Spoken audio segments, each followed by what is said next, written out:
Noon pa man, tila naging bahagi na ng kultura sa mga kulungan ang pagpasok ng mga kontrabando sa loob ng selda.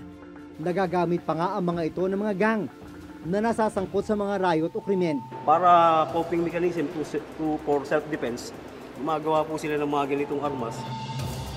Ang ilang kontrabando ginagamit nila bilang pampalipas oras at para magkaroon ng komunikasyon sa labas.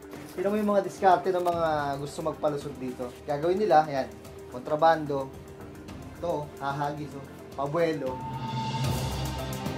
Pero ang mas malala, may mga kontrabandong naipapasok para maipagpatuloy nila ang kanilang mga bisyo gaya ng sigarilyo at ng ipinagbabawal na gamot.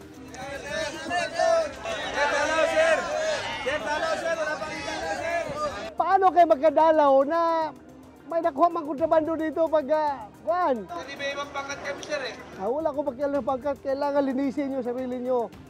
Tulad niya kami, sir, nagbabago kami, di ba? Oo. Sorry kung nagbabago kayo, pero dapat tulungan nyo kasama nyo magbago. Paano nga ba nakalulusot ang mga ito sa bilibid?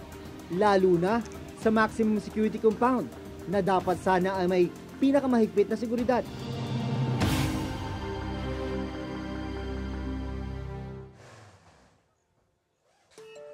Nito lamang nakaraang linggo, nagsagawa ng Oplan Galugad ang mga opisyal ng bilibid.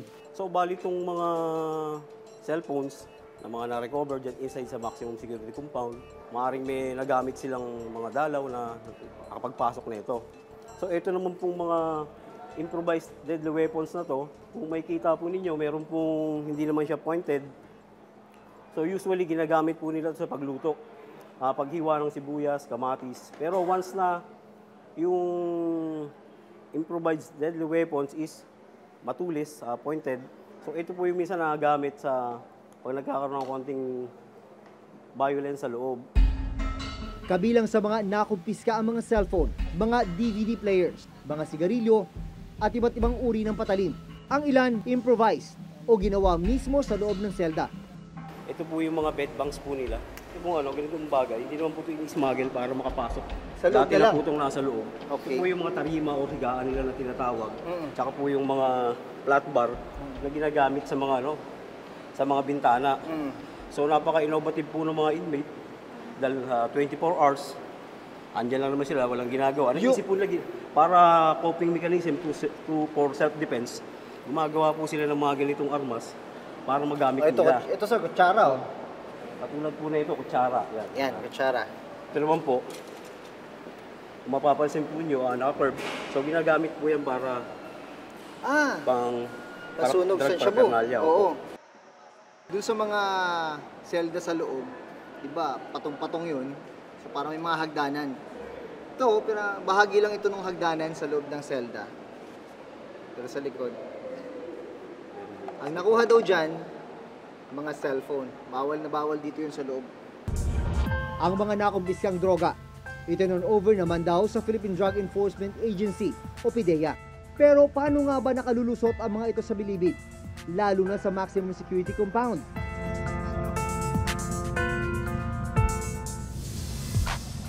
Pinayagan ng reporter's notebook na makapasok sa maximum security compound ng bilibid kasama si Bucor Chief Ronald Bato de la Rosa. Ito yung maximum security compound ng New Bilibid Prison. Pero bago ka makapasok, 1, 2, 3. 3 gate mo na yung dadaanan at syempre, sasailalim ka sa mahigpit na security inspection.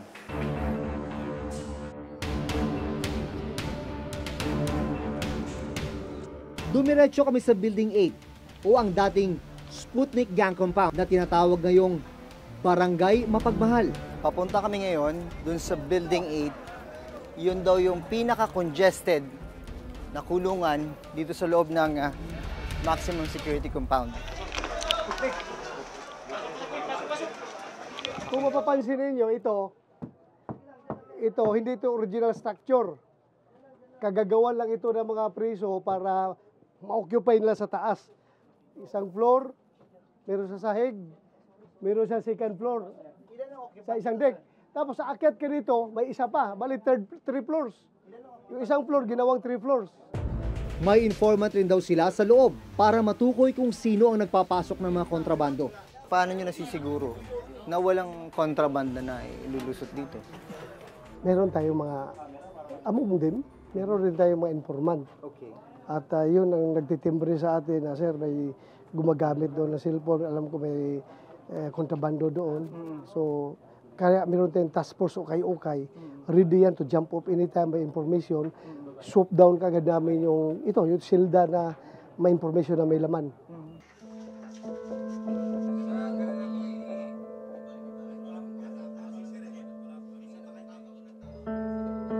Gaano kalala yung problema ng congestion dito sa Maximum? Makita man ninyo kung gaano kalala, no? Yung ideal kung dito ay 4,500 lang. And right now, ang occupancy niya dito is 19,000. 19,000 from 4,000. So may exist tayo na 15,000 plus. Kaya nagkakaroon ng coping mechanism itong mga priso para lang mabuhay sila dito. Ginagawa na second floor, third floor yung itong building. Dahil siksikan, gumagawa na lang sila ng diskarte para magkasya ang mga nakakulong. Kailangan nilang gawa ng mga improvised na mga additional na mga floors. Ito ang ginawa nila dito sa itaas. Ilan kayo dito, sir? Tatlo po. Tatlo. Dito. Ayan. So dito naman, dagdag na palapag, tatlo naman yung occupants. Napakasikip dito sa inyo. Lalo na pag mainit ang panahon. Pagka wala po ito, talagang mamamatay ko sa inyo. So ganito kayo. Wala nang hindi ka pwedeng... Anong magdasal? Pwede ba umupo? Kagaya niyan. At, Kaya, pwede ka lumuha. yan. Pag bumangon ka, kailangan medyo maingat. Nakaganyan po. Okay. Kasi untog abutin mo. Baba ka na ng ganun. Kailangan palagi na nakatapat. Malasar din na sila pagsapit ng gabi. Sa gabi, ganito yung kanilang pwesto. Ang usapan, hindi pwedeng matulog ng nakatihaya. Dapat nakatagilid. Paano pag may mag-CCR? Di hakbang-hakbang. Habang papalabas kami sa maximum security compound, biglang sumigaw ang ilang preso.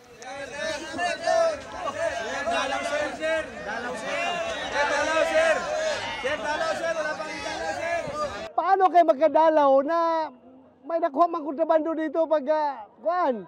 Siguruhin ninyo, kapag magalugad, wala makuhang kontrabando para tuloy yung dalaw ninyo. Pero pag may makuha, kontrabando, cellphone, shabu, kutsilyo, wala. Walang kasalanan, sir. Paano mo walang kasalanan? Ito nga, wala kang kasalanan, pero bakit pinabayaan mo yung kasamahan mo na gumawa ng kasalanan? Damay-damay kayo lahat. Ha? Damay-damay kayo lahat. Dapat, pag gumawa ng kasalanan ng kasamahan nyo, kayo na dapat magdisiplina. Damay-damay kaya nga, damay-damay na rin na pagbantay. Bantayan yung kasamahan nyo, huwag gumawa ng kalokohan. Ay, imposible hindi nyo alam yan. Makatulog na kayo, nakadikit-dikit gano'n, no? Hindi nyo alam anong ginagawa ng kasamahan nyo. Hindi may ibang pangkat kami, sir eh. Wala akong pakialam ng pangkat, kailangan linisin yung sarili nyo. Tulad niya kami, sir. Nagbabago kami, di ba? Sorry kung nagbabago kayo, pero dapat tulungan yung kasamahan nyo magbago. Ang mga preso rito, hindi raw muna pala pinapayagang tumanggap ng dalaw. Bakit walang dalaw yung iba? Damay. Damay sa kasalanan ng iba? Kasi itong building na ito, nakuna ng kontrabando. Okay. Lahat ng occupant, walang dalaw. Bakit tila hindi maubos-ubos ang mga kontrabando sa kabila ng kaliwat ka ng pagsasagawa ng mga Oplan Galugad sa Bilibid?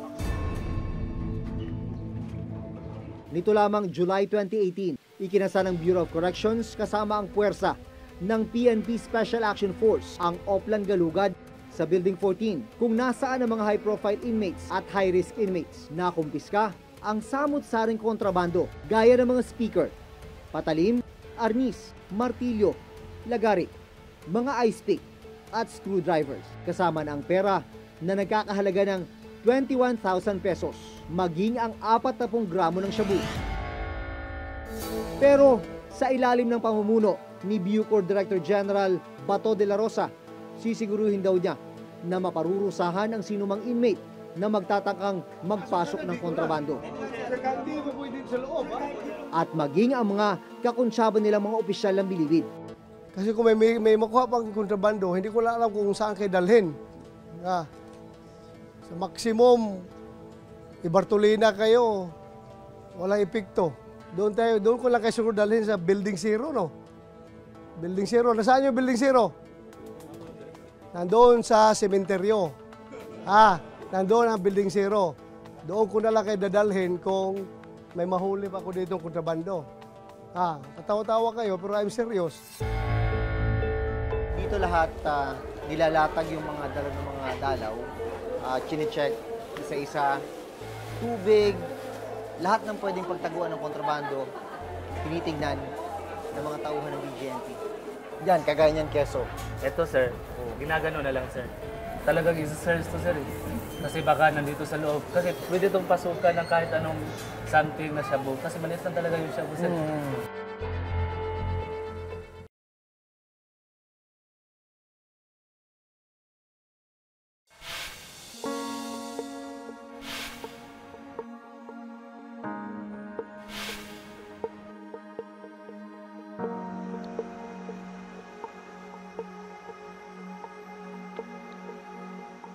Ito yung Cebu City Jail. Pangalawa sa pinaka-congested na kulungan sa ilalim ng Bureau of Jail Management and Penology.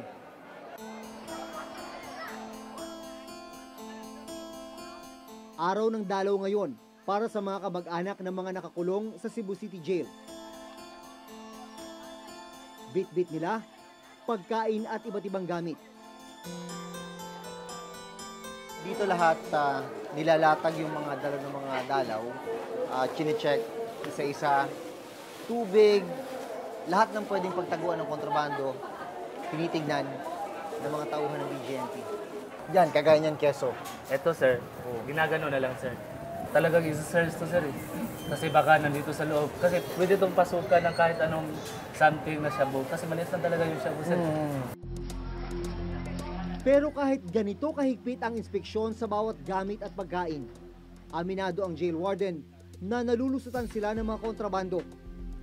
Ito yung mga kontrabando na nakumpiska dito sa male dormitory ng Cebu City Jail sa nakalipas na 3 buwan. Nung Hunyo, isang 45 years old na ginang nakuhanan ng droga sa loob ng kanyang are.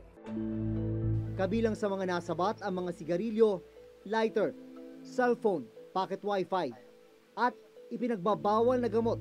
Ang mga nahuhuling nagpapasok ng kontrabando, kinakasuhan ng BJMP. So lahat ng mga nakikita nyo, mga nahulihan natin yan. Yung iba dyan, pag mga nuisance contraband lang naman, yung hindi pwedeng kasuhan, they are banned from entering the jail services, the jail premises. Pero yung iba dyan, puro may mga kaso yan, nakakulong na yan. Ngayon, preso na sila. Nandito na sa loob, kasama na nila yung dinadalaw nila dati. At dahil mababa daw ang bakod ng pasilidad, nakakapaghagis din ng mga kontrabando ang mga kakilala ng ilang bilanggo. Sino mo yung mga diskarte ng mga gusto magpalusot dito? Kasi ito, medyo mababa yung bakod. Gagawin nila, yan, kontrabando, ito, hahagis, pabuelo. By end of the month, lahat to, madidispose na yan. Ito, makukuha ng mato. Lahat ng ito, pupukpukin natin yan ng martilyo para di na magamit. Ang isa pang problemang kinakaharap ng Cebu City Jail, congested, uubod na ng sikip ang buong pasilidad. Itong Cebu City Jail, ang population nito ngayon nasa 5,200 na mga inmates. Pero itong kulungan talaga, dapat lang nasa 1,750 lang ang kapasidad. Ang seldang ito, dapat sana ay may 35 na nakakulong o kung tawagin ay Persons Deprived of Liberty o PDL. Pero naglalaman ito ngayon ng 75 na PDL.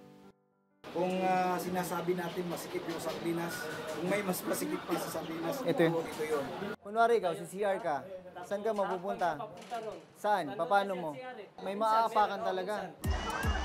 At dahil sobra-sobra na ang laman ng kulungan, kailangan ding mapagkasya ang pondo para sa pagkain. Ito yung kitchen ng kulungan dito, hinahanda yung pagkain ng mga inmates. Ang kanilang budget, 60 pesos kada inmate, tatlong meals na yon. Lumalabas 20 pesos kada meal. Ganyan, daming kanin ang kailangang i-prepare. Mantakin mo naman dahil na ang inmates dito nasa mahigit 5,000. Sa loob ng Cebu City Jail, nakilala ko ang isang inmate na itatago namin sa pangalang Mang Ben, 68 taong gulang. Nahuli siya noong September 25, 2016 matapos ang isang drug buy-bust operation. Kasong paglabag sa Comprehensive Dangerous Drugs Act ang isinampa laban kay Mang Ben. 2016 pa siya nahuli, pero nitong August 13, 2018 lang siya unang nakadalo sa hearing ng kanyang kaso. Gaano kahirap ang sitwasyon ninyo na may mga edad na nakakulong sa masikip na kulungan? Buot yun ka ng sikit, ikaliso kayo, kaliso, pero gati kungkung, sakit arthritis, sige lang tuyot ko, maganayan, sikad, lusot, katulog, wala tulog, hindi kahiga, bangon, kaon, na makoy dalaw kayo, na kaya nagtuloy trabaho. Sa ngayon, nagpapatayo ng panibagong pasilidad ang Cebu City Jail para masagot ang problema sa jail congestion. This is an 84 million facility na sabi ng engineer, this is on its 45% completion. Baka next year matapos na ito. And ang capacity nito ay kakasya ang 2,500 na inmates. Ayon mismo sa COA, nagiging dahilan ang congestion para manib ang isang bilanggo sa iba't ibang mga gang o pangkat para sa kanilang proteksyon at para magkaroon ng material benefit tulad ng mga kontrabando sa loob. So yung pangkats is a necessary mechanism for them. It's a social group for the inmates, okay, so that they can source out what they need, and because it's a mode of survival, nagkakaroon sila ng protection. Ang ilang mga kontrabando nagagamit daw ng mga inmate tuwing nagkakaroon ng riot o kaguluhan sa loob. Ayon sa COA report, umabot sa 612% ang congestion rate ng mga kulungang hawak ng BJMP. Higit na mas mataas ito sa 512% congestion rate noong 2016. Ang mga kulungan na may kapasidad lang na 20,653 na inmate, ngayon naglalaman na ng 146,302 inmates. Yung buhay sa loob ng kulungan ay hindi na gaanong mapayapa, or kung baga sasabihin ng napakaraming mga NGO and human rights activists, hindi na siya in fact makatao. Instead of us trying to rehabilitate them, or instead of us just trying to make sure na may pagkain doon, may sanitation, may tulugan, wala na kasi may kakulangan. Sa report ng COA, lumala ang congestion sa mga pasilidad na nasa ilalim ng BJMP dahil sa pagdami ng mga nahuling drug suspect. Dahilan din ang mabagal na pag-usad ng kaso, kakulangan ng mga judge at kawalan ng pampiyansa ng mga mahihirap na bilanggo.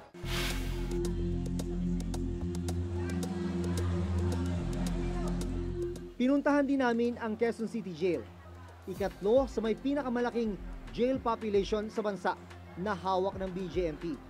262 lang ang ideal capacity nitong Quezon City Jail kung pagbabasihan ang UN standard. Pero sa ngayon, meron na itong 4,727 na actual jail population. Katumbas ito ng 1,495% congestion rate. Aminado ang pamunuan ng BJMP. Nahirap silang kontrolin ang pagpasok ng mga kontrabando sa mga pasilidad na hawak nila. Continuous naman talaga yung pagkakandak ng Greyhound operations natin. Siguro, isa sa mga nakikita namin dahilan kung bakit may mga nakakapasok pa rin is yung struktura natin. Meron tayong mga facilities na mas matataas pa sa bakod namin yung mga bahay.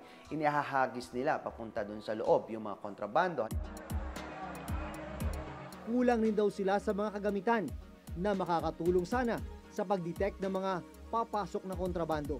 Meron tayo sana mga body scanners para sa mga bisita no, na madaling makikita kung meron silang itinatagong mga illegal substance sa katawan o kaya meron pang ibang mga kontrabando.